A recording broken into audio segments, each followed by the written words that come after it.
Hey, what's up you guys? It is your local problematic Leo and welcome back to my unpopular opinions. Let's rewind. Yeah, so red Starbursts are absolutely disgusting and the worst flavor in the pack. Pink is tolerable, but orange and yellow by far are the best, and I just don't understand why people don't get that. But then again, I guess it does leave more for me, so I'm not too mad. Oh, and also, in general, I prefer to use light mode. I still to this day have no clue what the issue is with men peeing sitting down. I totally support it, except for the fact that sometimes you end up getting stuck here playing video games on your phone, which maybe that's the whole issue in and of itself, right? And can someone explain to me why everybody had the hots for the original Green Ranger? I'm sorry, but Tommy looked like a grease ball. Jason, the original Red Ranger, now that's where it was at. And is it just me, or are bananas an overrated fruit? Legitimately, they're just kind of like mushy, and the flavor isn't like explosive or anything. It's just a creamy, slightly sweet mush. I don't get it. And while we're on the subject of fruits, I know that this isn't necessarily unpopular opinion these days,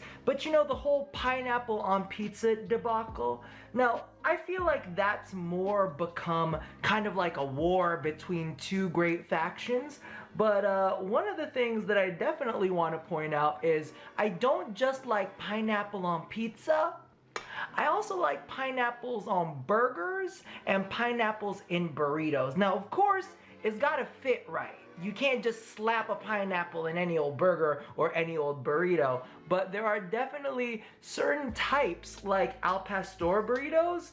I believe that some of them have like pineapples in their marinade, and sometimes they include pineapples in the actual mix itself, and it's absolutely delicious. Unlike those nasty ass bananas that just need to quit.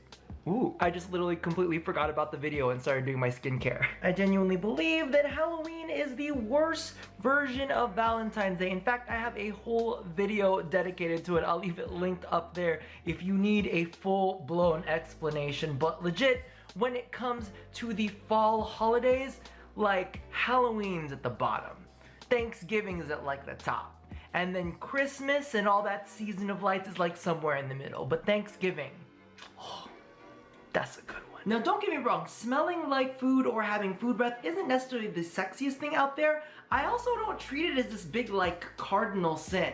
If I smell garlic and onions on your breath, the only thing I can think of is, man, he must have had a meatball sub earlier. That sounds good right about now. And just as a heads up, don't judge, but I do put lettuce, tomatoes, and mayo on my meatball subs. Back to the subject, I mean, I don't quite understand why people get so self-conscious when it comes to having coffee breath. Morning breath, yes, but coffee breath just makes me think that maybe you'll make me a coffee as well. I actually used to date a barista, and legitimately, whenever he would come back home from work, he'd like apologize that he smelled like work, and I'm like, no.